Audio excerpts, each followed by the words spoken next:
Bonjour à tous, je suis donc Maxence Delorme. J'ai le grand plaisir d'animer les 2 tables rondes de ce 13e colloque de la Commission des sanctions. Avant d'introduire la première table ronde et de présenter nos intervenants, je tenais à remercier à mon tour le public présent dans la salle, mais aussi les personnes qui nous suivent à distance en direct et qui sont au nombre de près de 200. Compte tenu des contraintes sanitaires, il ne sera pas possible de poser les questions directement aux intervenants. En revanche, vous aurez la possibilité de le faire en utilisant l'application dont le nom devrait s'afficher derrière moi. Ce n'est pas le cas, mais ça va bientôt arriver, que vous pouvez utiliser à partir de votre téléphone mobile, qui vous permettra donc de poser les questions aux intervenants que je me chargerai de relayer en fonction du temps dont nous disposerons. Toujours pour des raisons sanitaires, je vous remercie de respecter les gestes barrières qui vous sont rappelés également derrière moi. En tout cas, voilà, ça va bientôt arriver également. J'en viens à présent au thème de notre première table ronde consacrée aux droits de la défense à l'heure des nouvelles technologies. Il est de jurisprudence constitutionnelle constante que les droits de la défense s'appliquent aux autorités administratives ou publiques indépendantes exerçant un pouvoir de sanction. Si le principe des droits de la défense s'applique seulement à la procédure de sanction ouverte par la notification de grief et non au stade de l'enquête et du contrôle, ces procédures doivent toutefois être conduites avec loyauté et se dérouler dans des conditions qui garantissent qu'il ne soit porté aucune atteinte irrémédiable aux droits de la défense des personnes auxquelles des griefs sont ensuite notifiés. Les droits de la défense tiennent une place importante dans le contentieux des sanctions de l'AMF, la plupart des procédures donnant lieu à l'invocation par les personnes mises en cause de moyens de procédure tirés de leur violation. Le développement des moyens techniques et de communication modernes auxquels ont recours les autorités dans le cadre des procédures répressives, développement qui s'est très fortement accéléré avec la crise sanitaire, nous y reviendrons. Ce développement est tout à la fois un facteur d'amélioration de l'exercice par les parties de leurs droits, mais aussi, à certains égards, d'interrogation, voire d'inquiétude. Comme dans bien d'autres domaines, la technologie apporte son lot de progrès, mais aussi d'inégalités et de difficultés en tout genre.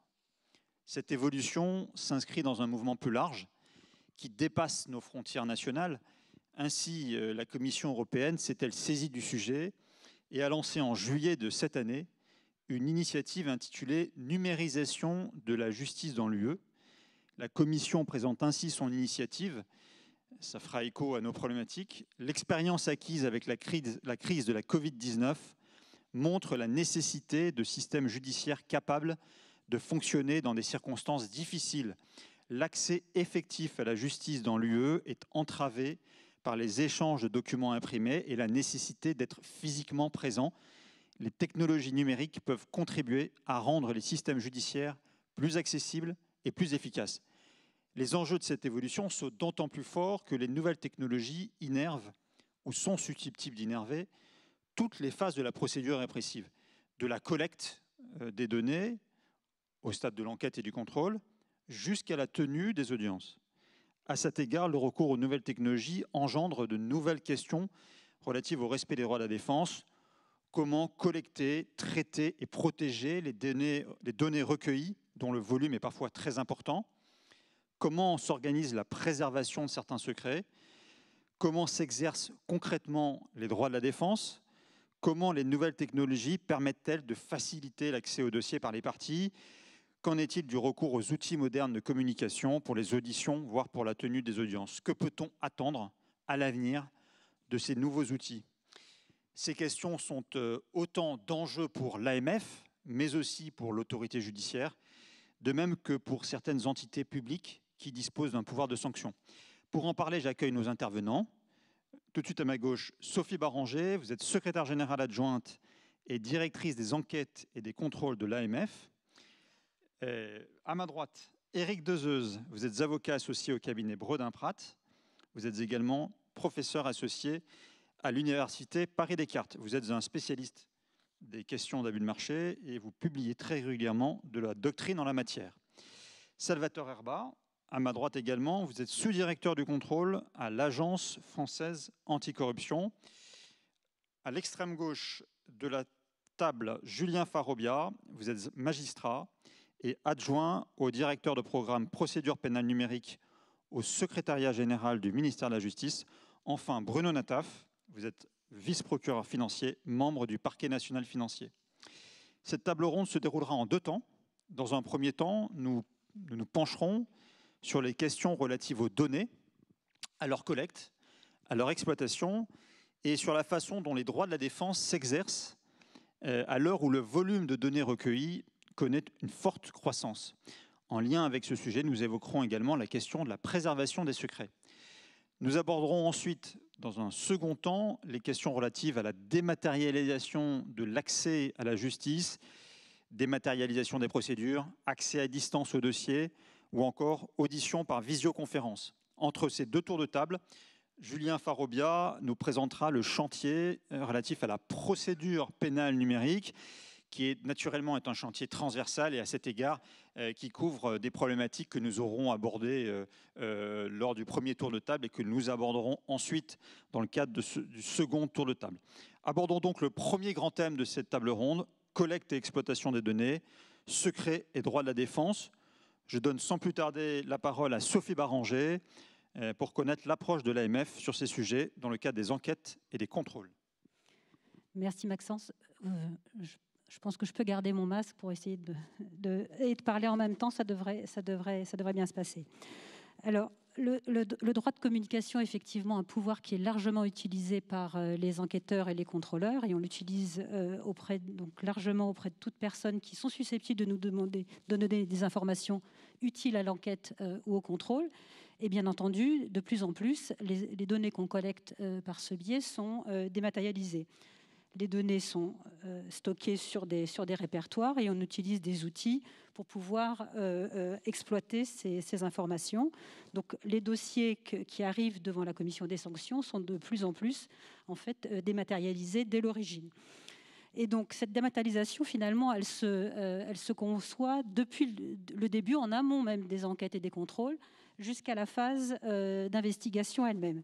Alors, dans la phase en amont, l'AMF a recours depuis 2017 maintenant à une plateforme d'information qui s'appelle ICY, qui est une plateforme big data et qui est associée à des outils algorithmiques et qui nous permettent donc de déceler des dysfonctionnements de marché qui sont susceptibles de générer des enquêtes ou des contrôles. C'est une plateforme dite big data parce qu'effectivement, elle a la capacité de recueillir un volume très important de données et de faire tourner des traitements à grande échelle. On y travaille à la fois des données qui sont dites structurées ou non structurées. Pour simplifier, les données structurées, ce sont des fichiers que l'on utilise et qui sont exploitables directement, auxquels on peut appliquer des traitements. Les données non structurées, pour simplifier, ce sont des éléments de texte auxquels on doit appliquer un premier traitement afin de pouvoir utiliser l'information. Je peux citer comme exemple les déclarations de franchissement de seuil que nous recevons. Ce sont des fichiers pour lesquels on doit aller effectuer un premier traitement pour aller utiliser l'information ensuite. Et ces informations donc, qui sont collectées sur cette plateforme sont extrêmement nombreuses. Pour vous donner un exemple, les fichiers d'ordre que nous recevons chaque jour d'Euronext rassemblent entre 8 à 10 millions de lignes par jour, rien que sur cette source d'information. Et si on regarde de façon plus globale, en 2019, ce sont près de 24 milliards de lignes qui ont été intégrées dans cette plateforme. Je me suis laissé dire que pour 2020, ce serait près de 100 milliards de lignes qui seraient intégrées dans cette plateforme, en prenant en compte notamment des données EMIR, des ordres, des données SFTR, etc. Donc, quand on dit plateforme Big Data, je pense qu'à ces niveaux de volume, ça n'est pas exagéré. Donc, cette plateforme de Big Data, auquel on associe donc des algorithmes pour automatiser les traitements. Et donc, en fonction, on utilise différents types d'algorithmes. Je ne vais peut-être pas rentrer dans le détail, mais des algorithmes de machine learning pour lesquels, en fait, la machine apprend toute seule et a déterminé un traitement adéquat, ou le deep learning, pour lequel, en fait, la machine se corrige toute seule jusqu'à parvenir au résultat souhaité. Donc, cette plateforme donc, qui s'appelle ICY, je vous l'ai dit, permet de donner accès à un certain nombre d'informations, ce que les praticiens appellent un lac de données. Ce qui est très intéressant, c'est d'avoir toutes ces données au même endroit. Ça nous permet d'avoir, par exemple, une vue à 360 sur un instrument financier, par exemple une action totale, qui a tradé ce titre-là tel jour, quels sont les différents intervenants. Ou alors nous pouvons avoir une vue à 360 d'un acteur pour savoir avec qui il a interagi et quel a été son comportement, etc. Donc c'est une vue absolument très intéressante. Mais ce qu'il faut souligner, c'est que les données que nous recevons, elles nous sont utiles dans la mesure où elles sont de qualité. Et ça, je voudrais quand même le souligner parce que c'est effectivement un point sur lequel on dépense beaucoup d'énergie. Les missions, notamment les directions de suivi des acteurs, font des rappels à la réglementation réguliers aux certains intervenants qui peuvent ne pas donner des éléments d'information tout à fait d'une qualité suffisante. On a pu, par le passé, mener des campagnes sur la qualité des déclarations d'opérations suspectes qui sont absolument clés pour pouvoir détecter des possibles abus de marché. Et en fait, on se rendait compte que la qualité de ces déclarations n'était pas toujours au rendez-vous, avec beaucoup de déclarations qui n'étaient pas réellement pertinentes. Donc il y a les équipes de suivi qui font beaucoup de contrôles sur ces données. Et on a aussi des contrôles, certains types de contrôles qui sont menés, des contrôles d'e-spot. Ce sont nos contrôles qui sont courts et ciblés, qui sont là aussi pour travailler sur la qualité des données. Et une fois que les contrôleurs ont vérifié auprès d'un panel de prestataires quels avaient été leur reporting sur telle ou telle donnée, eh bien, des bonnes pratiques ou des mauvaises pratiques sont ensuite rendues publiques. Et je peux vous inviter à regarder, par exemple, celle qui a été publiée en décembre 2019, sur les bonnes et les mauvaises pratiques en matière de reporting EMIR, qui était particulièrement intéressante, donc sur la qualité des déclarations de transactions qui devaient être effectuées par ce biais. Et donc, on veille à cette qualité des données par ces contrôles spot. On peut avoir aussi des enquêtes ou des contrôles classiques pour essayer d'aller identifier des anomalies particulièrement importantes. Je peux vous renvoyer par exemple à la décision de sanction de 2016, au cours de laquelle, en fait, suite à un contrôle, la commission des sanctions a sanctionné à hauteur de 400 000 € un prestataire qui n'avait pas déclaré plus de 60 millions de transactions sur les près de 140 millions de transactions qu'il devait déclarer sur une période sous revue, et pour aussi avoir transmis et à l'AMF et aux régulateurs européens des transactions qui comportaient des anomalies, ce qui fait qu'elles n'étaient pas exploitables. Et donc, à la fois l'AMF et les régulateurs européens ont souffert, je dirais, pour exercer leur mission de surveillance. Ce qui est important aussi, c'est qu'effectivement, au-delà de ces données pour lesquelles nous souhaitons avoir évidemment la qualité la plus grande, on applique des algorithmes, des traitements qui nous permettent d'optimiser le traitement de ces données. Parce qu'en fait, comme je vous l'ai dit, ces données sont de plus en plus nombreuses, mais les analystes dont on dispose pour traiter ces données ne croient pas, en tout cas en effectif, avec la même croissance. Donc, ce qu'on essaye de faire en sorte, c'est qu'ils travaillent sur des alertes qui sont pertinentes. Et pour vous donner un exemple, l'outil de détection des abus de marché qui a fait usage de machine learning a permis de réduire de façon très importante le nombre de faux positifs dans les alertes qui ressortaient, jusqu'à un passé pas si ancien. Les analystes pouvaient devoir traiter chaque jour une centaine d'anomalies à gérer, et c'est juste pas possible pour un analyste en particulier. Et donc, avec l'usage de cet outil de machine learning, eh bien, on a réussi à diviser par plus de 2 les faux positifs qui étaient relativement fréquents, notamment en lien avec les déclarations d'opérations suspectes. Donc ces outils nous aident à préparer le terrain, je dirais, pour qu'on puisse partir sur des données, je dirais, de qualité et utiles. Mais ce qui est aussi intéressant, c'est qu'une fois qu'on a décidé d'ouvrir une enquête ou un contrôle, les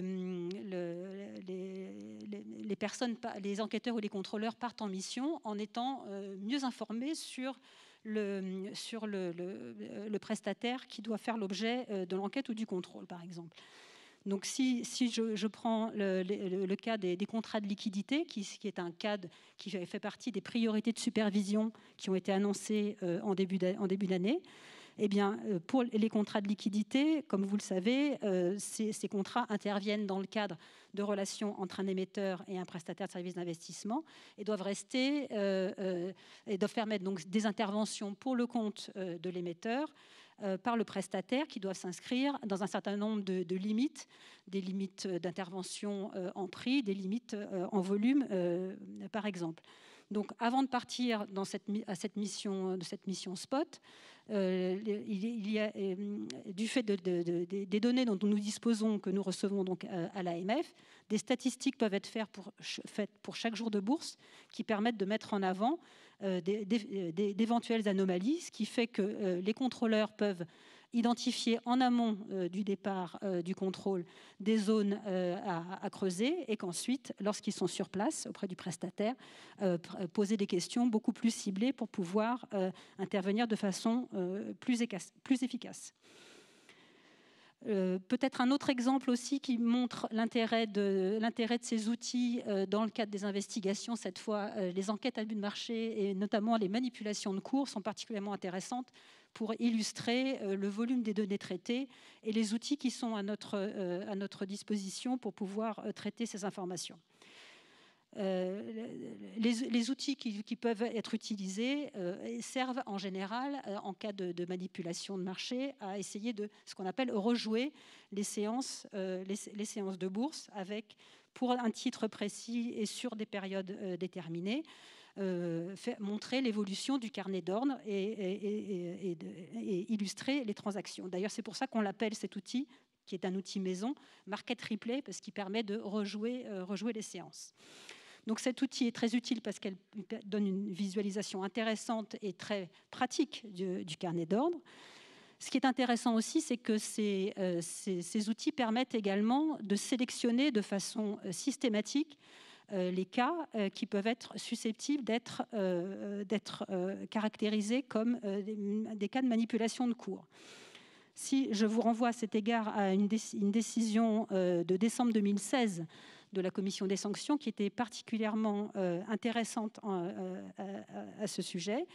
En fait, on avait pu constater sur le marché du contrat à terme sur indice CAC 40 des ordres qui étaient passés dans des très grands volumes aux meilleures limites par un certain nombre de membres de marché et avec une part significative de ces ordres qui étaient annulés avant exécution.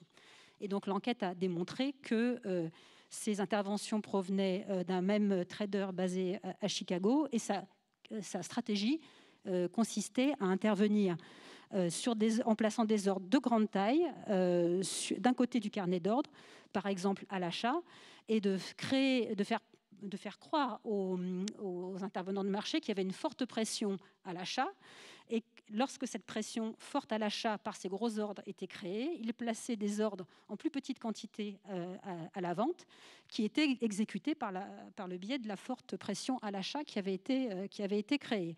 Et une fois que ces petits ordres avaient été placés, eh bien, les gros ordres placés à l'achat étaient ensuite annulés. Et pour effectuer leur démonstration, dans ce cas précis, les enquêteurs avaient mis en évidence des cas par un programme informatique qui tenait compte d'un certain nombre de critères. Donc je vous passe les critères, mais ils sont bien décrits dans la décision de la Commission des sanctions et qui montraient la façon dont, justement, ce déséquilibre avait été créé dans le carnet d'ordre et l'écart très important qu'il y avait entre la pression à l'achat par rapport aux ordres exécutés à la vente, et réciproquement, parce que ensuite l'opération était inversée. Donc ce sont plus de 300 cas qui avaient ainsi été mis en évidence par le biais de ces outils qui mettaient en relief ces séquences. Sur une période de plusieurs mois, 4 mois, et c'était un bénéfice d'à peu près 300 000 € qui avait été mis en évidence. Et si on s'intéresse effectivement en particulier aux droits de la défense, dans ce cadre-là, ce qui était intéressant, c'est que cet outil-là permettait de visualiser de manière extrêmement fine et extrêmement précise les séquences potentiellement manipulatoires. Et de la même façon, le mis en cause avait accès aux indices de manipulation qui avaient été inscrits dans l'outil. Donc, la commission des sanctions avait considéré à l'époque que les résultats obtenus au moyen de ce programme informatique étaient répertoriés dans des séquences, très précisément, dans des feuilles de calcul, que chaque séquence faisait l'objet d'une fiche qui permettait une visualisation précise du carnet d'ordre, et la commission des sanctions avait retenu à l'époque l'ensemble de tous les cas qui avaient été identifiés, et avait de ce fait prononcé une sanction significative, puisque au total, sur le dossier, c'était plus d'1 million d'euros qui avait fait l'objet du prononcé de la sanction. Pour terminer, je vais évoquer très rapidement un autre moyen de procédure intéressant en lien avec la problématique de la technologie et des droits de la défense. C'est un deuxième dossier qui remonte à octobre 2015. C'est une décision donc, de la commission des sanctions d'octobre 2015, pour lesquelles c'était toujours un dossier de manipulation de cours. Étaient en scène des jeunes étudiants chinois, apprentis traders, qui avaient été recrutés pour leur dextérité à intervenir sur les marchés. Et ils intervenaient sur les marchés comme on joue à des jeux vidéo. Et cette fois, c'était plus de 8000 séquences qui avaient été identifiées par le biais des petits algorithmes mis en place par les enquêteurs. Donc 8000 séquences. Le dossier faisait plus de 4000 pages. Il était assorti d'un disque externe qui comportait près de 1800 dossiers, et tous ces dossiers représentaient plus de 600 000 fichiers. Donc c'est vrai que ça faisait un volume tout à fait considérable. Et d'ailleurs, le mis en cause avait soulevé un moyen en estimant que pour lui, qu'il n'avait eu que 6 mois pour répondre à la notification de grief, et qu'il jugeait que ce n'était pas assez long. Et il estimait même que s'il avait dû préparer normalement sa défense, il avait calculé qu'il aurait fallu 7 ans pour examiner à fond toutes les pièces du dossier. Bon, la commission des sanctions avait écarté ce moyen en observant que déjà d'habitude c'est un délai de 2 mois qui est octroyé pour répondre à la notification de grief, et que dans les différentes circonstances du dossier, le mis en cause avait déjà obtenu plusieurs prorogations, ce qui avait porté sur le délai total de réponse à près de 6 mois, je crois. Donc voilà, effectivement, quelques illustrations en la matière. Merci beaucoup. Quantité et qualité des données, recours à des algorithmes, recours à des logiciels informatiques. Voici quelques-unes des problématiques auxquelles l'AMF est confrontée. Bruno Nataf, du côté du PNF, quelles sont vos principales préoccupations dans ce domaine ? Oui, alors sur cette question des droits de la défense à l'heure des nouvelles technologies, je vais peut-être commencer par une évidence, mais qui est toujours bonne à rappeler, c'est que dans notre matière, qui est celle du droit pénal des affaires, en termes de moyens de preuve, nous n'avons pas l'ADN, nous n'avons pas évidemment la vidéosurveillance, et donc le recueil de la preuve documentaire a toute son importance si on met évidemment de côté la preuve testimoniale ou encore l'aveu. Et très souvent, ce recueil de la preuve documentaire, sa confrontation avec les nouvelles technologies intervient très régulièrement, très souvent, en premier lieu, au moment de ce moment qui est un moment fort et qui est un moment aussi violent pour les personnes qui la subissent, c'est le moment de la perquisition. Alors, pour nous, les perquisitions que nous menons, la plupart sont évidemment des perquisitions qu'on dit sans assentiment, c'est-à-dire avec l'autorisation du juge des libertés et de la détention, au terme de l'article 76 du Code de procédure pénale. Et ce qui nous guide, c'est, j'ai envie de dire, 3 repères. D'abord, ce que nous rappelle d'abord l'article préliminaire du Code de procédure pénale, c'est-à-dire un principe important qui est celui de la proportionnalité de la mesure par rapport à l'atteinte à la vie privée et par rapport à la manifestation de la vérité. Le deuxième repère qui est très important et qui est rappelé dans l'article 56 du Code de procédure pénale, c'est, et on va en venir évidemment aux questions qui nous concernent par rapport au droit de la défense, c'est l'obligation pour l'officier de police judiciaire ou le magistrat qui mène cette opération de perquisition d'avoir l'obligation de provoquer, c'est le texte qui le dit, l'article 56, toute mesure utile pour que soit assuré le respect du secret professionnel et des droits de la défense. Et troisième repère, qui là nous concerne nous en tant qu'autorité judiciaire et autorité de poursuite, c'est évidemment l'objectif à valeur constitutionnelle que nous fixe le Conseil constitutionnel, qui est celui évidemment de la recherche des auteurs d'infractions.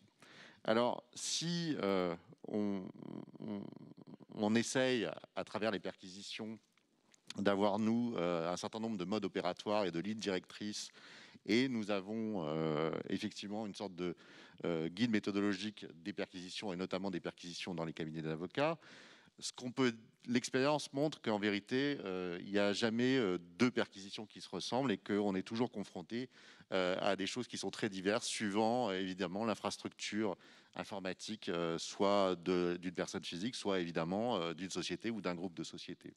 On arrive à des choses très cocasses parfois, où on a intervenu dans des perquisitions dans des sociétés où le serveur était logé à l'extérieur et où le dirigeant avait le moyen avec son smartphone de totalement supprimer les données d'un serveur à distance.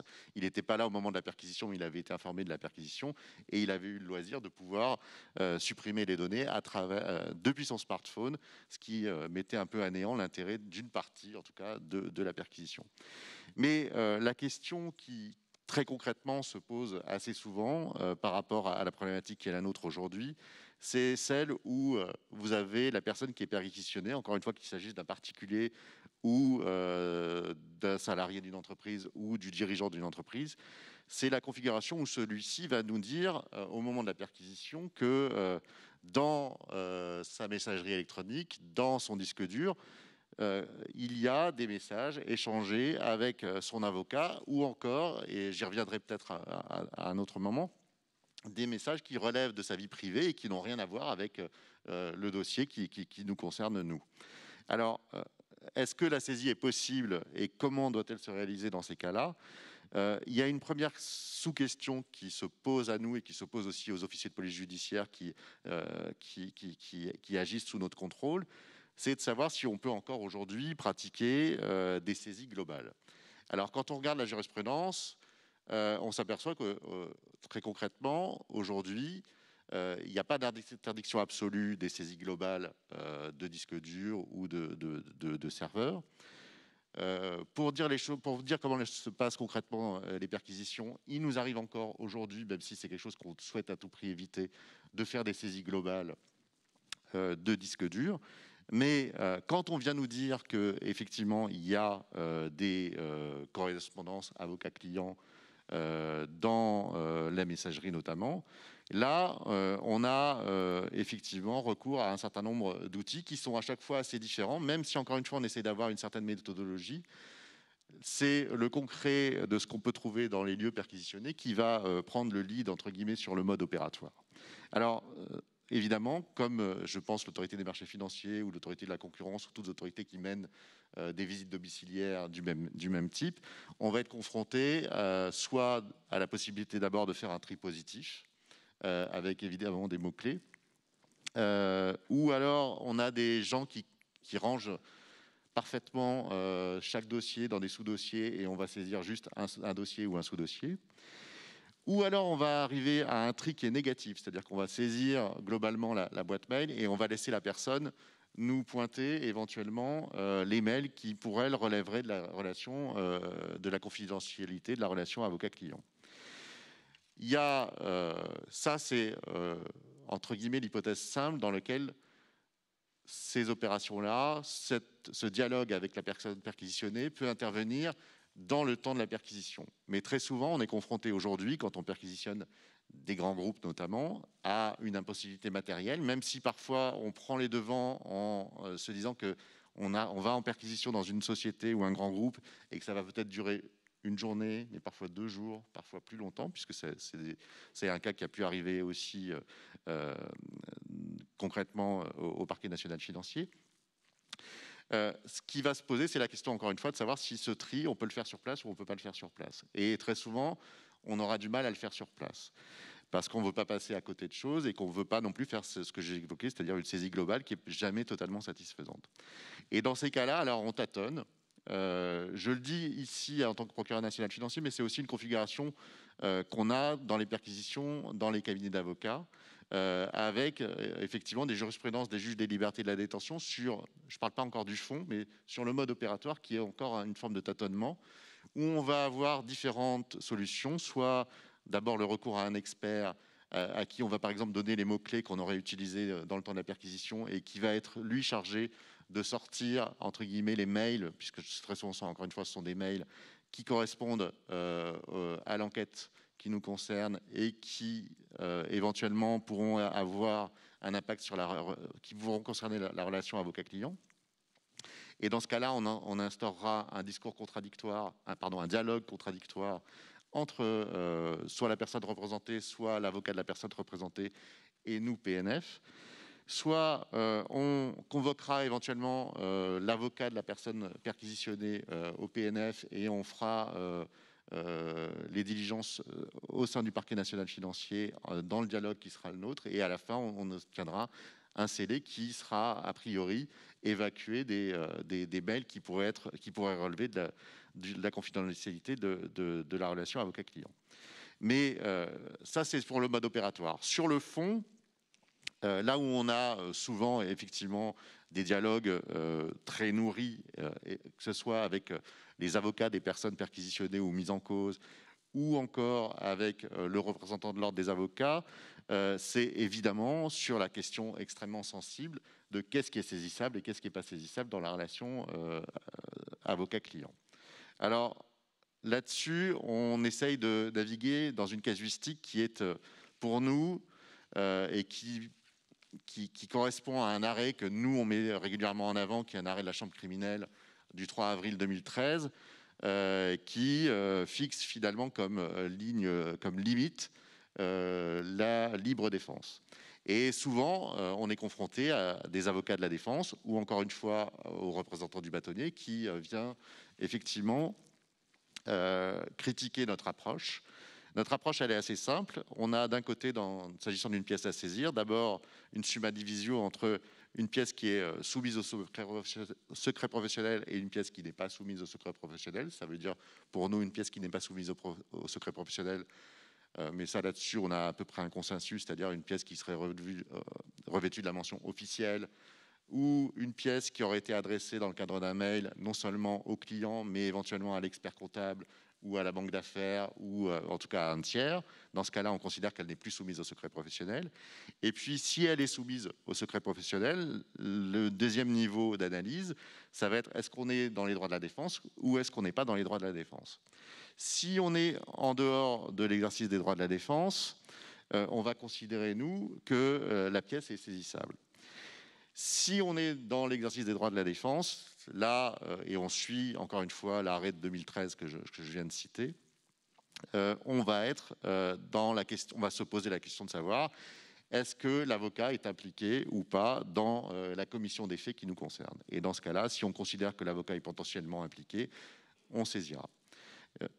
Juste sur cette question de qu'est-ce qui relève des droits de la défense, qu'est-ce qui relève des droits de la défense, on essaye d'avoir une approche quand même constructive et large. C'est-à-dire qu'on considère notamment que, et ça vaut notamment pour ce contentieux qui est celui des abus de marché, que si on est en perquisition chez un avocat qui est éventuellement mis en cause par l'AMF ou chez le client d'un avocat qui est éventuellement mis en cause par l'AMF, les discussions sur la phase contentieuse administrative, ça fait partie évidemment des droits de la défense. Ça vaut pour le fiscal. Si la personne a déjà reçu une proposition de redressement, évidemment que quand elle vient voir son avocat pour discuter du fond de la fiscalité de son redressement, on considère que ça fait aussi partie des droits de la défense. Donc on ne saisira pas. Mais cette casuistique que je viens de présenter, elle est encore évidemment discutée. Elle est extrêmement discutée par le représentant de l'Ordre des avocats au barreau de Paris. Il y a eu un rapport cet été de Dominique Perben qui revient là-dessus et qui a une approche qui n'est pas tout à fait celle que je viens de décrire. Et c'est un sujet qui est évidemment éminemment sensible et qui rejoint la problématique qui est la nôtre au quotidien quand on fait des perquisitions et qu'on tombe dans les mails sur ces questions de la correspondance avocat-client. Mais indépendamment donc des perquisitions, et comme l'a rappelé tout à l'heure Jean-François Bonnert, le contentieux qui nous concerne, qui est celui des abus de marché, depuis la loi du 21 juin 2016, c'est aussi un contentieux qui, avec l'aggravation des peines encourues, a changé aussi notre approche de l'enquête sur les abus de marché. Quand on expliquait tout à l'heure qu'avant 2016, c'était 2 ans encourus, pour un magistrat du parquet national financier, ça voulait dire à l'époque qu'il n'y avait pas de perquisition possible sans assentiment. Il y avait évidemment encore moins de possibilités d'écoute téléphonique. Et aujourd'hui, avec la loi de 2016, à la fois parce que la peine encourue est maintenant de 5 ans, donc les perquisitions sont possibles dans le temps de l'enquête préliminaire, mais surtout, on a recours, comme l'a rappelé tout à l'heure Jean-François Bonnert, alors certes, pas tous les jours, mais et de manière, encore une fois, proportionnée par rapport à la gravité des faits qui nous sont soumis, mais on a recours à tout ce qu'offre le Code de procédure pénale et qui est possible pour les abus de marché, c'est-à-dire les techniques spéciales d'enquête. Et il nous arrive de sonoriser parfois des déjeuners dans des restaurants, de sonoriser des bureaux, même si ce n'est pas simple à mettre en place. Bref, d'avoir recours à toutes les techniques spéciales d'enquête, encore une fois, dans un contentieux, et j'en reviens peut-être à celui qui nous concerne aujourd'hui, qui est un contentieux où la preuve, et je pense que là-dessus, il y a au moins un consensus qui se dégage, où la preuve est quand même extrêmement difficile à établir. Et donc, on n'hésite plus, effectivement, à recourir aux techniques spéciales d'enquête. Alors, dans ces techniques spéciales d'enquête, j'ai cité la sonorisation, mais il y a aussi éventuellement la géolocalisation. Il y a l'interception de boîtes mail à distance. Il y a un certain nombre de possibilités qui nous sont offertes et que nous utilisons ou que les juges d'instruction qui travaillent sur ces délits n'hésitent pas aussi à utiliser. Un autre point sur le thème qui nous concerne et l'approche du parquet national financier et notamment des droits de la défense et des nouvelles technologies et que je voulais aborder, c'est que parfois les droits de la défense entrent aussi en conflit avec un autre droit qui est important, qui est celui du droit au respect de la vie privée. Et on a été confronté à ça, et nos collègues, pas simplement au PNF, dans d'autres contentieux, et même des contentieux bien plus graves que les abus de marché, c'est la question de demandes qu'on peut recevoir, dont on peut être destinataire de la part des avocats de la défense, dans des dossiers où il y a eu par exemple des écoutes téléphoniques.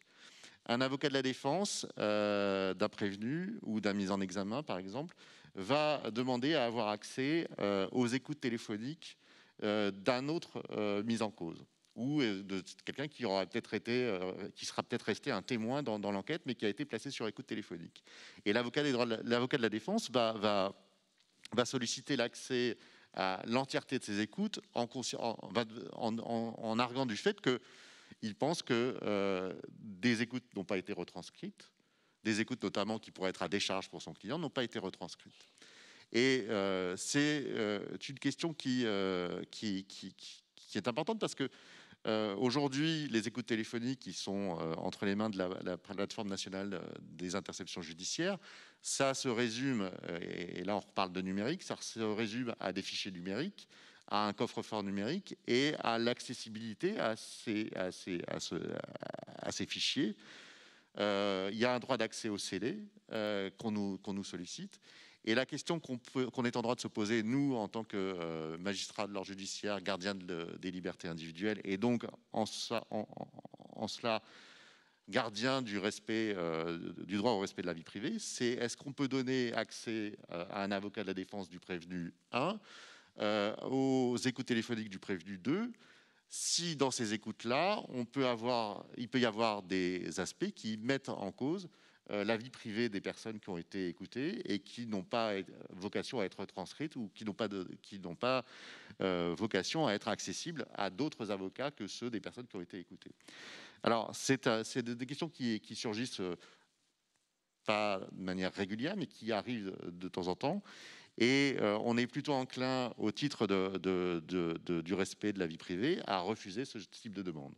Mais je voulais en faire état parce que c'est aussi ça les droits de la défense et les nouvelles technologies. Merci beaucoup. Alors on le voit que dans chaque autorité, les nouvelles technologies posent des questions qui peuvent être assez différentes.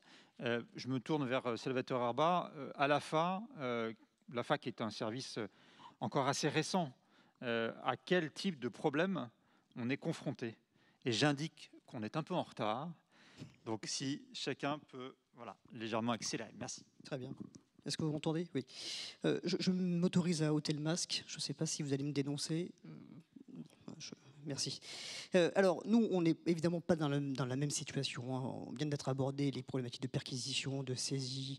Donc, les missions de l'AFA, parmi les missions de l'AFA, vous savez, nous exerçons des missions de contrôle, mais ces contrôles ne sont ni des enquêtes judiciaires, ni des inspections. Pour autant, le législateur nous a confié un droit de communication qui est défini par l'article 4 de la loi. Et ce droit de communication, il nous permet de demander toutes les pièces nécessaires à l'exercice de nos missions et de nous entretenir à peu près avec toutes les parties prenantes que nous souhaitons, que nous jugeons utile de rencontrer pour pouvoir accomplir ces missions. Et ces missions, elles sont très simples. Et il s'agit pour nous de nous assurer de l'existence, de la qualité et de l'efficacité, c'est très important, de l'efficacité des mesures et procédures de prévention et de détection des atteintes à la probité. Donc pour mettre en œuvre ces missions, eh bien, nous avons un droit de communication. Ce droit de communication, il est plutôt, je me donne mon sentiment personnel, plutôt bien décrit par le législateur. Pour autant, il n'est pas illimité. Hein. Notre commission des sanctions nous a rappelé lors de sa deuxième décision qu'elle se donnait le droit d'apprécier, je dirais, la profondeur que nous aurions pu donner à un contrôle à la faveur, donc, et qui nous aurait amené à demander un certain nombre de pièces. Donc notre commission des sanctions se réserve le droit d'apprécier, premièrement, et deuxièmement, s'est posé la question des différents secrets. Alors ces secrets, pour nous, notre première réaction a été plutôt un peu distante avec cette problématique-là, puisque la question du secret, notamment du secret des avocats, avait été explicitement posée pendant le débat parlementaire et avait été explicitement écartée par le législateur. Donc, la lecture que nous faisons du texte, c'est que le législateur n'a pas entendu soumettre l'exercice du droit de communication. Je vois Maître qui déjà... enfin, je vais aller jusqu'au bout, Maître. Hein. Notre première lecture était de considérer que le législateur n'a pas entendu, de manière explicite, soumettre l'exercice de ce droit de communication au respect de quel secret professionnel, quel qu'il soit, aussi important fût-il. Bon, pour autant, en pratique, 3 secrets nous ont posé certaines difficultés, et d'ailleurs pour certaines d'entre elles parfaitement solubles. Le premier, pour lequel malheureusement nous n'avons pas trouvé de solution, c'est le secret des CAC, puisque dans tous les contrôles que nous avons pu réaliser, chaque fois que nous avons souhaité obtenir notamment des rapports des CAC sur la qualité du dispositif de contrôle interne, eh bien, l'entreprise ou le CAC, ou les deux, nous ont opposé évidemment ce secret. Donc nous n'avons pas pu trouver de solution, je dirais, pragmatique. Le deuxième secret qui ne nous a pas posé en réalité de difficulté, c'est le secret bancaire, puisqu'en réalité, à la faveur des contrôles que nous avons pu réaliser, à chaque fois, nous avons pu trouver une solution pragmatique avec l'entité contrôlée. Et le troisième secret, qui concerne mon voisin plus directement, c'est le fameux secret des avocats, pour lequel nous avons une lecture très simple, c'est que l'exercice des missions de contrôle de l'AFA ne nous amène pas en réalité à le mettre à mal. Donc on le respecte d'autant plus, ce secret des avocats, que nous n'avons aucune occasion de le percuter. Je m'explique. Lorsque nous demandons des pièces dans le cadre de nos missions, qu'il s'agisse du contrôle d'initiative, c'est-à-dire des contrôles lancés par le directeur de l'AFA, ou des contrôles d'exécution, dans le cadre notamment de la mise en œuvre de CEGIP, donc nous contrôlons des programmes de mise en conformité, et bien dans les 2 cas, lorsque nous demandons des pièces à l'entité contrôlée, nous ne demandons jamais de pièces qui, d'après la définition qui vient de nous être rappelée, nous amène à nous mettre au travers de l'exercice d'une stratégie de défense. Les pièces dont nous avons besoin ne sont pas ces pièces-là. Pour le dire très simplement, nous avons besoin de pièces qui, parfois, ont été élaborées par des avocats, mais comme elles auraient très bien pu l'être par un cabinet de conseil, un cabinet d'audit ou je ne sais quel autre prestataire. La difficulté que nous avons, c'est que, et là je ne trahirai pas de secret, vous savez, les avocats ont parfois tendance, et vous allez peut-être me contredire, à avoir une lecture très extensive du secret de l'avocat, en considérant que la moindre pièce qu'ils ont touchée de leurs mains est, je dirais, ointe d'un pouvoir immanent qui les rende inaccessibles. Alors nous, on fait une lecture qui est la même que celle du PNF. Cet exercice, ce secret de l'avocat s'exerce dans un contexte qui a été interprété par les juridictions, notamment la Cour de cassation, ça nous a été rappelé. Et donc c'est dans ce cadre-là qu'on constate que nous n'avons aucune raison, en réalité, de le percuter, ce secret. Quant au secret des affaires, la question ne se pose pas. D'abord parce qu'il ne nous est pas opposable, d'une part, et d'autre part, il a plutôt une vertu, je dirais, favorable pour les entreprises. C'est que c'est sur le fondement du secret des affaires que nous ne sommes pas autorisés à communiquer les rapports de contrôle portant sur les entreprises dans le cadre du respect de la loi CADA. Donc, nous devons communiquer les rapports qui portent sur les administrations, pour faire très simplement. En revanche, la loi CADA, une des exceptions prévues est le secret des affaires, ce qui fait que même si on nous sollicitait un rapport de contrôle sur les entreprises, nous sommes fondés à ne pas le communiquer. Donc au final, un droit de communication finalement assez large, plutôt bien écrit par le législateur, une limite, je dirais, en tout cas pour l'instant virtuelle, qui est le contrôle de la commission des sanctions de l'AFA, la question de secret pour laquelle nous avons en réalité trouvé toujours quasiment à chaque fois une solution au cas par cas. On a même pu trouver, dans un cas très précis, lorsque la question du legal privilege se posait, mais au titre, je dirais, de l'autorité américaine, de trouver une solution qui nous a amené à prendre en compte cette problématique-là et à accepter l'idée de ne pas consulter la pièce que nous avions demandé parce que ça aurait pu mettre l'entreprise à mal dans le cadre d'une problématique de waiver que certains ici connaissent bien. Donc pas de réelle difficulté en réalité dans l'accès aux pièces et ce droit de communication nous amène à consulter des systèmes d'information, c'est la question que vous souleviez, des systèmes d'information, notamment les systèmes d'information comptables, ou le système d'information d'évaluation des tiers, ou le système d'information sur lequel est adossé un dispositif d'alerte interne. Et dans les trois cas, eh bien, pour apprécier l'efficacité des mesures et procédures, eh bien, nous demandons l'accès à ces systèmes d'information, généralement à travers un collaborateur de l'entreprise, jamais tout seul. Et en revanche, dans ce cadre-là, nous n'avons jamais, parce que nous n'avons pas estimé que c'était utile dans l'exercice de nos missions, demandé la communication de mails ou siphonner tous les mails et sur lesquels nous aurions fait un traitement automatisé des mails à travers une recherche par mots-clés. Ça, on a estimé jusqu'à présent que les missions que nous exercions ne nous fondaient pas à, peut-être que ça évoluera un jour, mais enfin, pour l'instant, que ça ne fondait pas, ça ne légitimait pas le fait que nous sollicitions la communication de tous ces mails et que nous leur appliquions un traitement automatisé à travers une recherche par mots-clés. Merci beaucoup. Alors, avant de donner la parole à Maître Dezeuse, j'ai une question pour Sophie Baranger du public que je relais et que je lis. S'agissant des correspondances avocat-client, l'AMF recourt-elle à des algorithmes ou à des outils d'intelligence artificielle pour faciliter ces contrôles ? Alors la réponse est oui. On a recours à des logiciels qui nous permettent d'effectuer ces tris de façon positive, pour reprendre le langage qui a été utilisé. Donc voilà, une réponse très brève. Merci beaucoup. Éric Dezeuse, je me tourne vers vous cette fois. Quand on défend un mis en cause devant l'AMF, le PNF ou l'AFA, on va prendre les exemples des entités et des autorités qui sont ici représentées. Comment on voit cette montée en puissance de la donnée, des nouveaux outils? Quels sont vos principaux points d'attention? Je vous remercie. Bon, bien évidemment, les nouvelles technologies provoquent une explosion des données qui ont vocation à être retenues comme éléments de preuve. Et la question qui se pose est de savoir comment confronter à cette masse océanique de données les libertés fondamentales et les secrets qui auraient vocation à être opposés aux enquêteurs. Je me focaliserai peut-être abusivement d'ailleurs sur la procédure d'enquête devant l'AMF. Monsieur le procureur financier Nataf a, pour ce qui concerne la procédure pénale, exposé les principes qui s'appliquent. Je reviendrai peut-être sur une ou deux des controverses qui peuvent être soulevées à l'occasion de ces procédures pénales. La question en réalité qui peut se poser pour savoir comment opposer les libertés fondamentales, les secrets, à des collectes massives de données, peut être soulevée à deux niveaux. Au stade de la collecte, justement, et ensuite, au stade, une fois que les données ont été collectées, au stade de la sélection des données qui pourront constituer un dossier ayant vocation à être versé devant la commission des sanctions, en cas de procédure de sanctions, ou pour des procédures pénales, devant la juridiction pénale. Distinguo entre la restriction qui peut être opposée grâce aux libertés fondamentales entre cet accès aux données par les enquêteurs et la sélection des données qui vont constituer le dossier.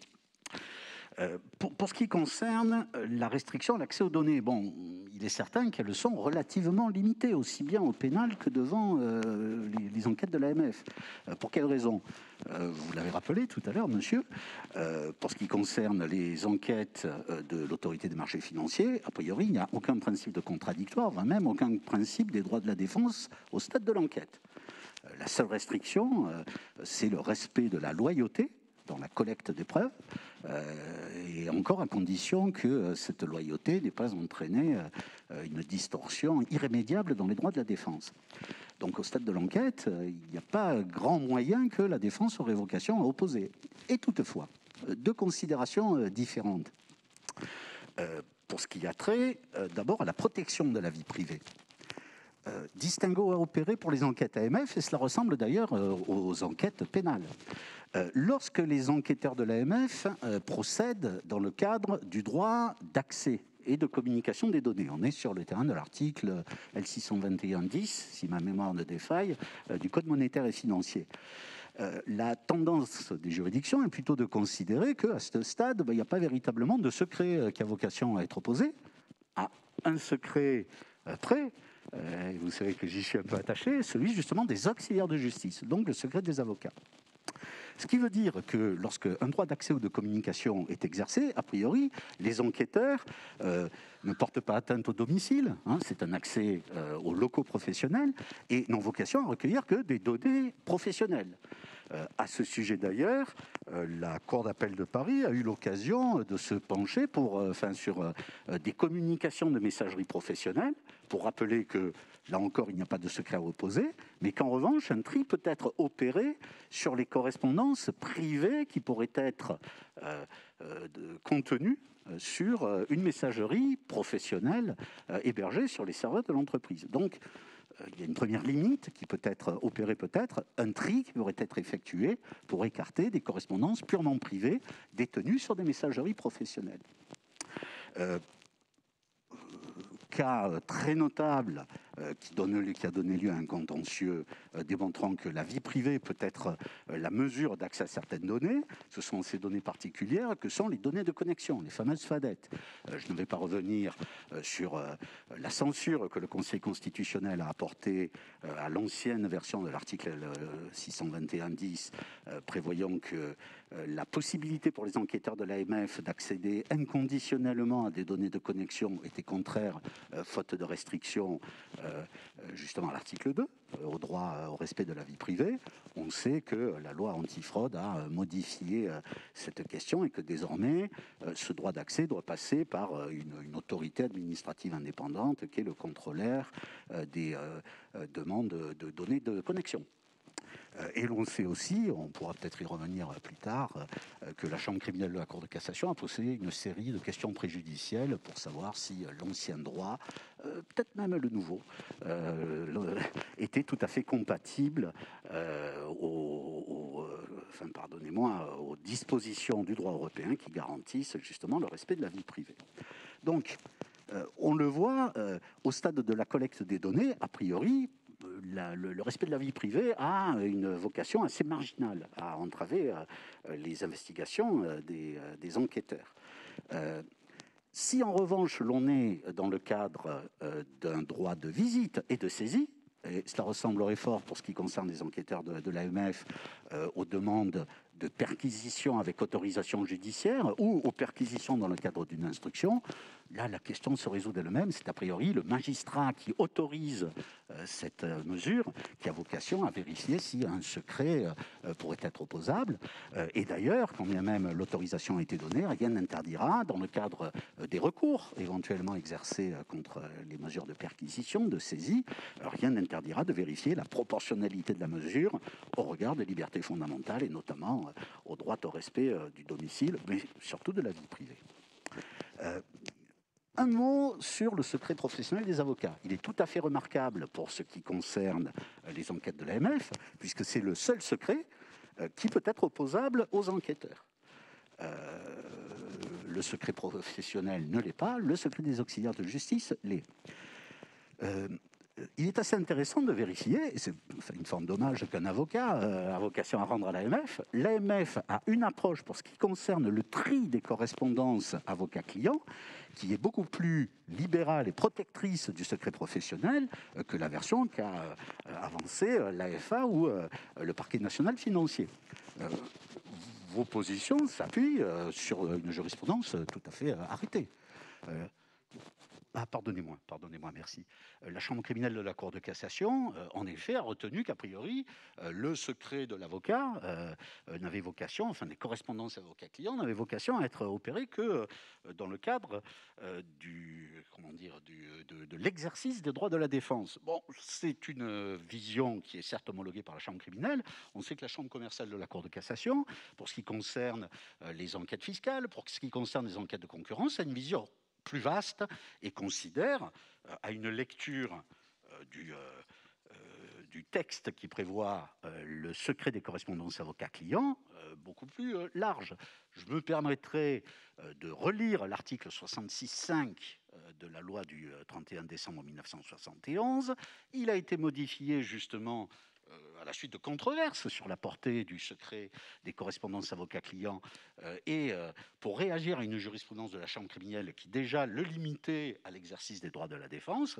Je répète donc la lettre de l'article 66.5 en toute matière, que ce soit dans le domaine du conseil ou celui de la défense, les consultations adressées par un avocat à son client ou destinées à celle-ci, les correspondances échangées entre le client et son avocat, entre l'avocat et ses confrères, à l'exception de celles portant la mention officielle, les notes d'entretien et plus généralement toutes les pièces du dossier sont couvertes par le secret professionnel. Donc ce n'est pas une lubie d'avocat que de rappeler un texte qui rappelle la portée de ce secret. Mais je ne nie pas la lecture restrictive qu'en a la chambre criminelle de la Cour de cassation. Ce qui est intéressant, donc, c'est de voir l'approche qu'a l'AMF dans la sélection a priori de ses correspondances avocat-client.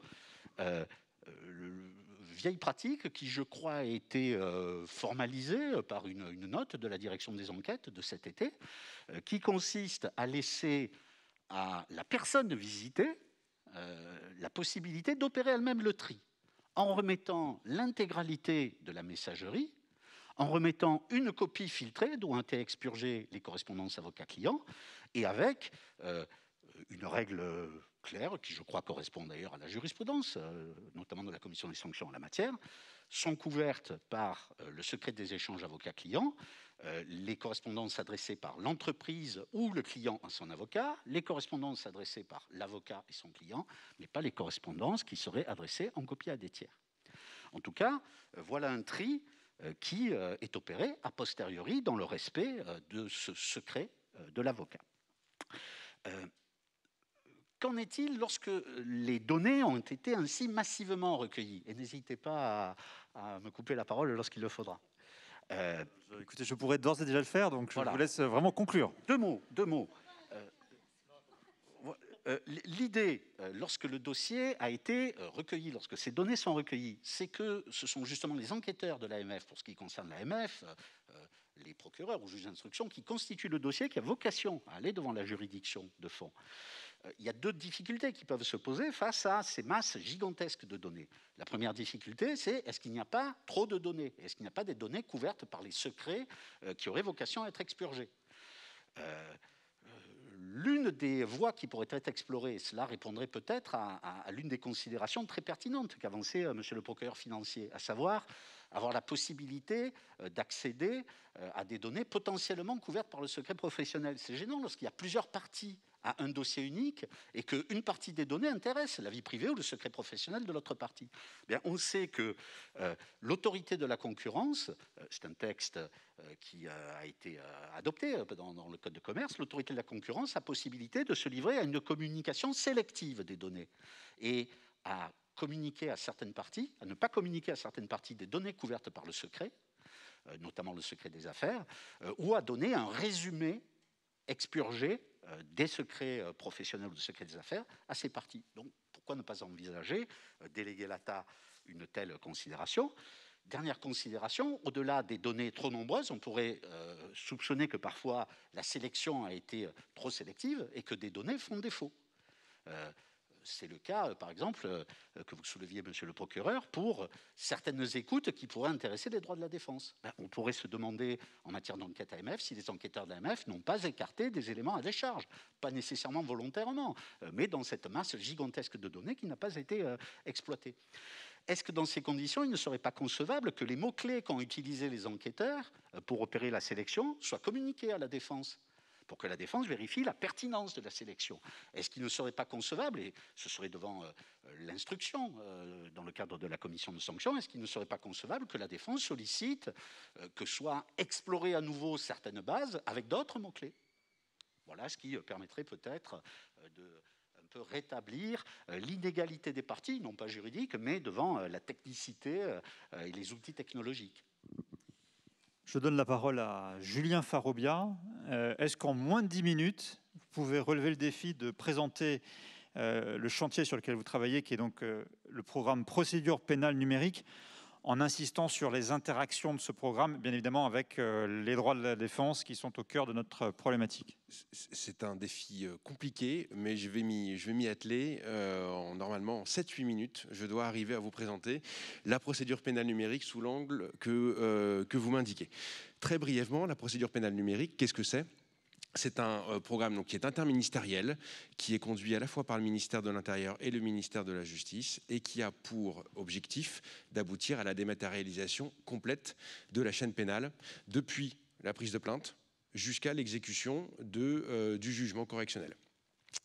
Ce programme marque une rupture par rapport aux expériences précédentes de dématérialisation en matière pénale, puisque jusqu'à présent, la dématérialisation ne concernait, et ne concerne encore d'ailleurs dans la majorité des cas, que la copie de la procédure. L'original reste le papier, la signature manuscrite reste le point de vérité sur lequel on s'appuie, et ce n'est que pour des questions de confort que l'on a une numérisation de la copie pour en faciliter ensuite l'exploitation par les parties, notamment par la défense.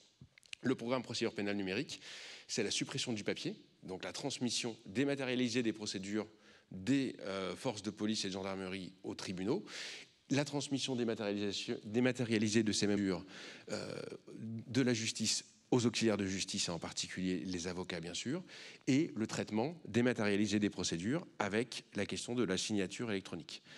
Donc je passe très rapidement, simplement pour les mentionner, sur le fait que derrière ce programme, il y a évidemment de très gros enjeux pour l'institution judiciaire en termes de conduite du changement, de modification des organisations, des considérations qui sont assez étrangères à celles qui vous concernent et qui sont votre quotidien, pour simplement vous indiquer qu'aujourd'hui, le programme Procédure pénale numérique est une réalité juridique.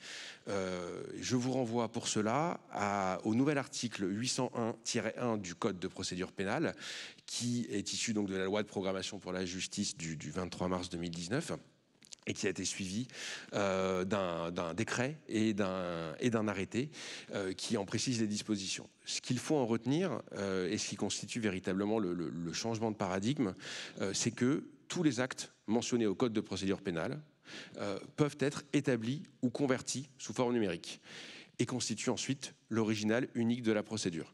Ça veut donc dire que lorsqu'on a un document signé électroniquement, on n'est pas en droit de demander un exemplaire papier. Lorsque on a un document papier que l'on numérise, l'original, et c'est là qu'est le plus gros changement, devient la version numérisée. Le papier n'a plus de valeur, il peut être restitué, il peut être supprimé. Et ce qui constituera le dossier, c'est l'ensemble des pièces nativement numériques, c'est-à-dire signées électroniquement, et des pièces qui ont été numérisées. Il y a énormément d'enjeux autour de la procédure pénale numérique, et j'insiste sur deux qui, je pense, ont le plus d'impact pour les droits de la défense. C'est l'apparition de la signature électronique pour tous les actes du Code de procédure pénale. Et la signature électronique, outre le fait qu'elle authentifie de manière certaine le signataire, qu'elle garantit l'intégrité de l'acte, pas de modification d'un procès verbal, quel qu'il soit, après sa signature, elle date et horodate de manière certaine un acte. Vous imaginez, j'imagine, ça concerne principalement le droit commun, mais je pense que dans les contentieux spécialisés, il y aura des développements intéressants et des contentieux qui vont nécessairement naître autour de ce qui entoure la signature électronique, et notamment ces questions qui constituent une véritable révolution, aussi bien pour les forces de sécurité intérieure que sont la police et la gendarmerie, et pour l'activité des services judiciaires. Donc ça, c'est le premier point marquant, la première rupture marquante de ce programme. La seconde, c'est la facilité de transmission des procédures. Grâce à la procédure pénale numérique et, je vous à peine dire, à la faveur de la crise sanitaire, le besoin qui a été évoqué tout à l'heure d'échanges dématérialisés entre les acteurs judiciaires et ses partenaires, en particulier les avocats, a été mis en évidence de manière criante. Et c'est dans ce contexte-là que le programme auquel je participe a mis en place un outil, alors que les avocats pénalistes commencent à connaître et qui est surtout utilisé pour le droit commun, qui s'appelle Plex. Plex, alors c'est pas un changement philosophique, c'est pas un changement de paradigme, lui, mais en revanche c'est quelque chose de très basique qui fait qu'aujourd'hui un avocat pénaliste, pour obtenir la copie de sa procédure, n'est plus obligé d'envoyer un CD-ROM comme ça existait toujours au greffier du cabinet d'instruction ou du service de l'audiencement correctionnel pour recevoir par la poste une semaine plus tard, dans le meilleur des cas, la copie de sa procédure. Aujourd'hui, Plex c'est une plateforme de mise à disposition de fichiers. Alors ceux qui connaissent la technologie sur le marché disent voilà, ça fait déjà longtemps que ça existe. Oui, certes, mais avec tout ce qui entraîne la nécessaire sécurisation des données, l'authentification des avocats. Les travaux avec le CNB ont été nécessairement longs sur ces points-là. C'est une vraie prouesse technologique. Et par exemple, sur le mois de septembre, pour ne donner qu'un seul chiffre, 27 000 procédures pénales ont été transmises à des avocats de manière dématérialisée, sans que ceux-ci se déplacent, et avec un greffier diligent, la procédure est reçue une demi-heure après avoir été demandée. Enfin, quand je dis diligent, évidemment, c'est en fonction de ses charges, mais entre le moment où on dit « j'envoie la procédure » et le moment où elle est effectivement consultée par l'avocat, c'est une demi-heure. Donc c'est une véritable révolution concrète, pratique, pour les droits de la défense qui se trouve derrière cela. Et je suis déjà à 6 minutes, et donc je serai assez elliptique sur les autres aspects, notamment, alors, un aspect quand même qui est important, c'est celui de l'audience numérique. Les audiences correctionnelles, dans le cadre de la procédure pénale numérique, par définition, n'auront plus de papier. Et donc là, on a l'intervention de nouveaux outils qui sont extrêmement importants et porteurs d'enjeux également, qui sont la possibilité de travailler les dossiers numériques avec des possibilités de recoupement au sein du même dossier, d'exploitation, de représentation graphique des dossiers. Tout ceci, ça représente de véritables changements dans la manière dont est abordée l'audience correctionnelle aujourd'hui. Et bien évidemment que ces outils de traitement numérique des procédures qui sont utilisés par les magistrats, les avocats doivent et devront et commencent à s'en saisir. Et c'est une nouvelle façon d'appréhender le procès pénal au travers le travail intelligent sur le dossier, et qui n'est plus que simplement la lecture plus ou moins chronologique de procès-verbaux de police. Donc il y a aussi un enjeu derrière cette question de l'audience numérique qui touche la défense. Et en forme d'ouverture et peut-être de lien entre les deux tables rondes, ce qui est, alors cette fois-ci, à long terme, le programme procédure pénale numérique fonctionne par étapes. Des étapes très pragmatiques, comme celles que j'ai évoquées tout à l'heure, et qui sont cantonnées à certains aspects de l'activité des tribunaux, et des étapes plus on va dire, de long terme et qui là entraîne des changements beaucoup plus structurants. Et c'est ce qu'il y a en germe derrière la procédure pénale numérique, c'est la remise en cause de la distinction qu'on fait aujourd'hui sur les différentes données pénales. Vous l'avez évoqué tout à l'heure, madame, la différence entre les données structurées et les données de fond à propos de l'AMF. Il y a la même chose en matière pénale. Les données structurées, typiquement celles qui alimentent les fichiers de police et les fichiers de justice, avec les problématiques de mise à jour que l'on connaît. Les données de fond, qui sont simplement le contenu des procès-verbaux, qui sont jusqu'à présent la procédure, telle qu'on la connaît. Et les données qui servent à l'alimentation de ces procédures, qui servent à la construction de ces procédures. Ça, ce sont les données brutes de téléphonie, les écoutes téléphoniques, l'exploitation des vidéosurveillances, toutes ces données-là, qui jusqu'à présent ont le statut de scellé numérique s'agissant de la PNIJ, scellé physique d'un support numérique s'agissant des autres, avec versement au dossier de copie de travail, et on est sur ce fonctionnement-là. À l'avenir, ce qui va probablement changer, c'est d'une part, la distinction entre les données structurées et les données de fond de procédure n'a plus forcément de sens dès lors que les données de fond de procédure vont intégrer elles-mêmes des métadonnées. Dans le cadre du programme procédure pénale numérique, un des axes de travail avec le ministère de l'Intérieur, c'est que celui-ci nous envoie des procès-verbaux qui soient à la fois des PDF signés électroniquement pour l'aspect valeur probante du document, mais également, dans le même document, les données structurées en XML, fait très peu de technique, mais voilà, en XML, qui sont à l'origine de ce procès-verbal. Et donc avec évidemment les possibilités d'analyse derrière pour l'ensemble des parties ayant accès à la procédure. Donc on voit derrière que cette première distinction n'aura plus forcément le même sens à l'avenir. Et deuxièmement, que la distinction entre les données de fond de procédure et les données qui servent à fabriquer ces procédures, celles dont je parlais tout à l'heure, n'aura plus forcément la même valeur non plus.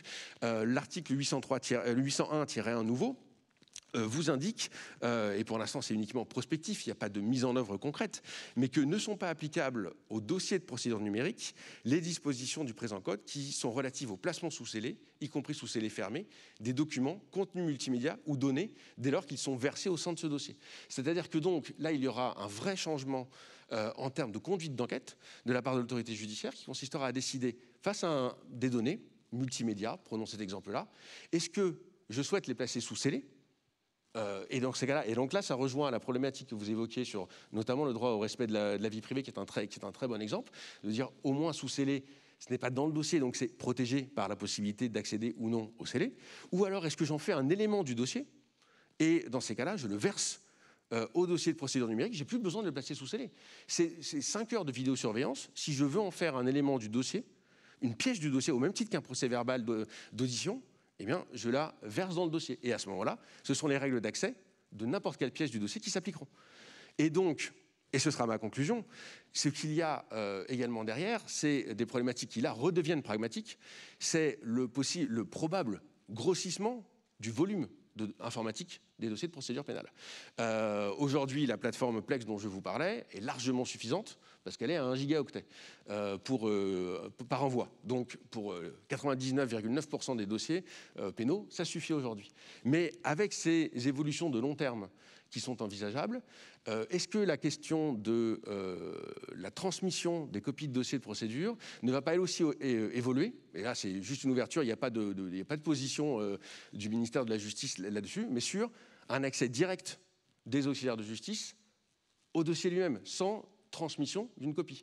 Est-ce que la solution, ce n'est pas ce point de vérité unique, qui d'ailleurs pourrait même, si on raisonne sur du très long terme, être commun à intérieur justice, un endroit unique où s'agrège progressivement la procédure pénale et auquel ont accès les personnes ayant le droit d'en connaître, notamment les avocats. Et donc plutôt que d'être dans une dynamique de « je suis avocat, je demande la procédure, on me l'envoie », je suis avocat, je suis donc régulièrement authentifié sur une procédure, j'y ai accès. C'est différent en termes de philosophie, c'est des réflexions qui sont de long terme, mais tout ça est sous-tendu par la manière dont la collecte de la donnée pénale et son agrégation dans les dossiers de procédure va s'effectuer dans les années à venir. Merci beaucoup. Alors, comme vous avez quasiment respecté le temps, je me permets une question du public que je vous pose telle que je la reçois. Allez-y. mais qui, je pense, peut conduire à une réponse rapide. Dématérialisation et hacker, le secret de l'instruction y résistera-t-il? Alors, c'est brillamment formulé. Alors, ça dépend ce qu'on appelle résister. Évidemment, l'enjeu en fait, il n'y a pas que le secret de l'instruction. Il y a le secret de l'ensemble des enquêtes pénales. Oui, alors bien sûr que derrière tous les travaux que nous menons, il y a l'aspect sécurisation.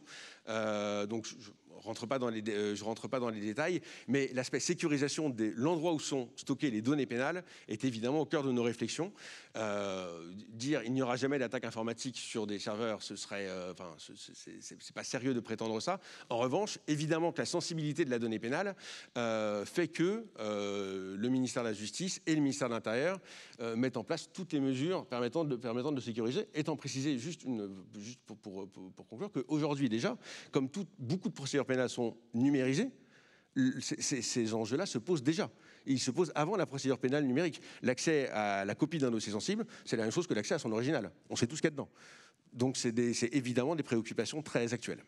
Merci beaucoup. Vous avez déjà largement abordé notre second tour de table, alors qui va se réduire quasiment à une conclusion des intervenants parce qu'il nous reste moins de 10 minutes. Donc sur ces sujets-là, les sujets d'accès dématérialisé à la justice, ça couvre la numérisation des pièces, les auditions, voire les audiences organisées à distance, l'accès à distance par les avocats au dossier. En 2 minutes, donc peut-être en vous focalisant sur un sujet, qu'est-ce que vous pouvez nous en dire? Je donne la parole tout d'abord à Bruno Nataf pour le PNF. Très, très rapidement, je pense que moi et mes collègues, on entend avec un grand intérêt ce qui est fait du côté du ministère à travers la plateforme PPN. Après, nous, on a effectivement ce souci de garantir l'intégrité et l'authenticité de nos procédures. Et ce qu'on essaye de faire au PNF là-dessus, c'est le plus souvent possible de coter nos dossiers et pour garantir encore une fois l'authenticité et l'intégrité de ces procédures. Alors nous, pour répondre à ce qui vient d'être dit, on utilise, je crois, de manière très marginale Plex. On a plutôt tendance, en fin d'enquête préliminaire, à remettre des copies sous forme de CD-ROM aux avocats de la défense dans le cadre de la procédure contradictoire qui est ouverte au terme de l'article 77-2. On fixe un mois et on remet un CD-ROM et c'est dans ce cadre-là que les échanges interviennent. Mais on entend avec intérêt ce qui a été dit du côté de PPN. On entend aussi avec intérêt, et pour un certain nombre de nos collègues, qui ont pu, notamment à travers la période récente de confinement, tout ce qui est fait autour de la signature électronique, qui pour nous est très intéressante. Voilà. Merci beaucoup d'avoir été concis et pour vos propos. Je donne la parole à Salvatore Erba sur ces sujets de dématérialisation. Oui, merci.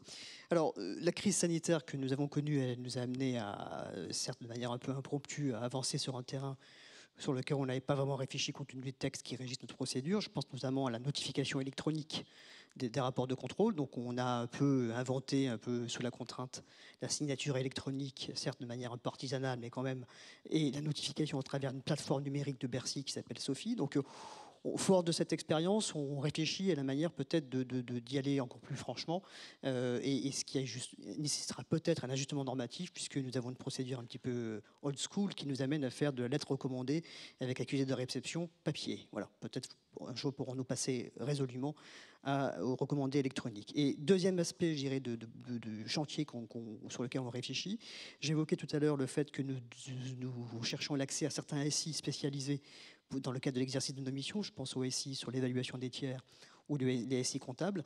Eh bien, rien ne nous interdirait de réfléchir à des outils de traitement un petit peu automatisés de certains dossiers qui constituent notre échantillonnage.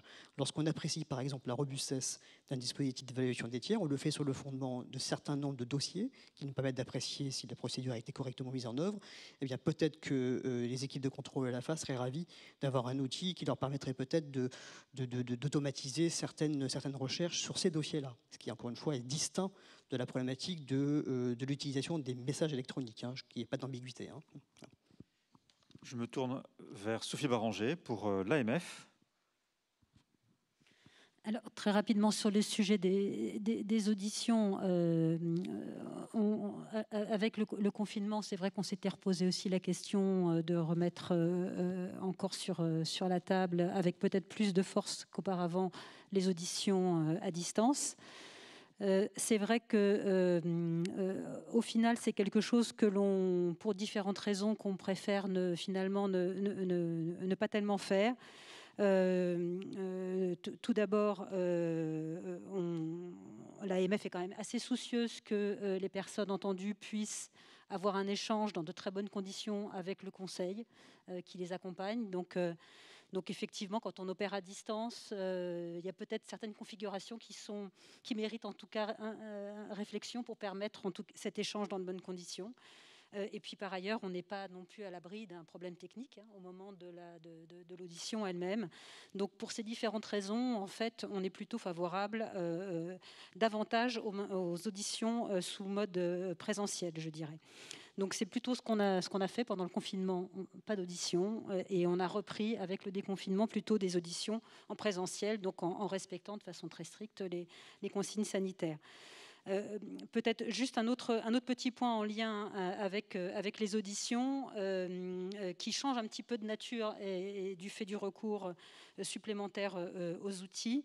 Ce qui est intéressant, c'est qu'on a de plus en plus recours à des algorithmes qui permettent l'empreinte numérique des documents qui sont échangés avec les personnes entendues. Et donc, c'est ce procédé dit de hachage que l'on met en œuvre de plus en plus fréquemment. Ce qui est intéressant, c'est que c'est un processus qui permet l'authenticité des documents, qui permet de maintenir leur intégrité, bien évidemment, et qui permet une traçabilité des documents utilisés tout à fait satisfaisante. Alors concrètement, comment ça se passe ? Les enquêteurs ou les contrôleurs présente un dossier électronique en partage d'écran et ensuite ce document est mis sur un répertoire numérique et puis l'empreinte numérique de ce répertoire est ensuite calculée avec cette fonction de hachage et donc la clé de hash qui est un code alphanumérique de 64 caractères qui est ensuite remis de façon intégrale dans le PV de constatation, d'audition, et qui permet donc de figer de façon certaine la qualité et l'intégrité des documents. Donc si jamais ce fichier devait être modifié, il y aurait une trace évidente qui serait apportée. Donc c'est effectivement un procédé qui n'est pas nouveau, on l'utilisait déjà, ça avait été évoqué dans le cadre de mise sous scellé de documents à l'occasion de visites domiciliaires. Mais je dois dire qu'on y a de plus en plus recours parce qu'accessoirement, en plus, ça permet de ne pas imprimer un volume important parfois de papier, de ne pas avoir à les transmettre aussi entre les personnes rencontrées et les enquêteurs ou les contrôleurs, ce qui, dans le contexte sanitaire que nous connaissons, a aussi un petit avantage. Donc voilà, cet élément est assez intéressant. Peut-être pour conclure, ce que je dirais, c'est qu'on continue à réfléchir à nos processus, à l'optimisation de nos diligences et de nos modes de travail. On continue à réfléchir à notamment la mise en place d'une plateforme sécurisée qui pourrait recevoir en fait nos échanges avec les personnes rencontrées dans le cadre des enquêtes et des contrôles.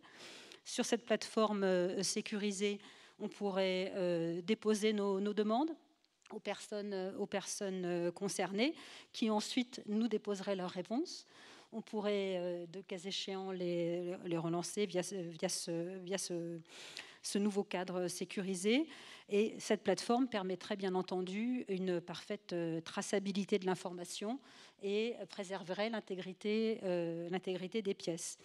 Donc cet outil donc, de dialogue avec les personnes rencontrées doit également permettre un travail collaboratif en interne encore plus développé pour que le binôme d'enquêteurs, le binôme de contrôleurs puissent travailler ensemble sur un même document partagé. Et puis aussi, et surtout, ça permettrait d'avoir une constitution du dossier de façon automatisée, notamment de construire sur une base automatique la base d'inventaire des pièces qui sont au dossier. Et il faut reconnaître que ce serait une véritable aide pour les enquêteurs et les contrôleurs, parce que c'est un passage obligé qui est parfois un petit peu rébarbatif, un petit peu long, et pas toujours à très grande valeur ajoutée. Donc ce serait tout à fait positif. Donc notre avenir très proche, c'est encore un petit peu plus de technologie et j'espère un petit peu plus de numérisation et d'intégrité, de qualité des pièces. Alors, beaucoup d'évolutions qui peuvent apparaître en apparence au moins comme favorables à l'exercice du droit à la défense. Est-ce que c'est bien le cas? Est-ce qu'il y a des inquiétudes qui demeurent? Oui, en effet, évolution très très favorable. Vous soulignez, monsieur, la nouveauté de Plex. Plex, ça marche. Et Plex, ça marche très efficacement. Là encore, l'AMF était peut-être un peu en avance grâce à Sesterce, qui était sa base d'échange des dossiers devant la commission des sanctions. Donc, on a deux véritables outils, plateformes d'échange des dossiers de procédure qui permettent aux avocats un travail très fluidifié. Et vivement l'accès de la défense aux métadonnées. Là, ça permettra une égalité des cabinets. Les cabinets qui ont les moyens de convertir les fichiers pour rendre les fichiers, les pièces du dossier searchables, comme on dit, recherchables, s'ils ont la chance d'avoir ces outils informatiques, c'est un véritable avantage dans l'étude du dossier, sa structuration, son travail. Ce ne sont pas tous les cabinets qui ont ces outils à portée de main. Donc là encore, voilà, il faut souhaiter plus de technologie. Dernière considération, le recours à la visioconférence, bon, ça, les pénalistes le connaissent très bien. Hein. On connaît l'article 706-71 du Code de procédure pénale. C'est fréquent en matière pénale, notamment sur les questions de mise en liberté. Devant la chambre de l'instruction, on le pratique quasiment au quotidien. Ça marche plutôt bien. On connaît les contraintes juridiques, les exigences juridiques, aussi bien de la Cour européenne des droits de l'homme que du Conseil constitutionnel. Oui pour la visioconférence avec l'accord des parties, et oui pour la visioconférence avec des assurances techniques et l'assurance que l'avocat peut communiquer librement et secrètement avec son client, ce qui est parfaitement organisé en matière pénale, que l'avocat soit présent dans la salle d'audience, son client à distance, ou que l'avocat soit présent aux côtés de son client, donc à distance. Avec une remarque, en ces temps de Covid, on sait que l'ordonnance du 20 mars dernier, 2020, a prévu le recours à des audiences sans l'accord des parties, dictées par la situation sanitaire exceptionnelle.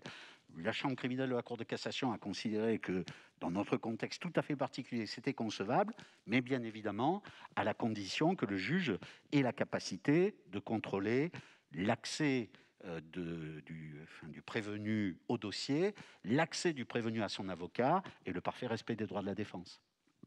Merci beaucoup. Il s'agissait donc du mot de la fin. Il me reste à remercier l'ensemble des intervenants de cette première table ronde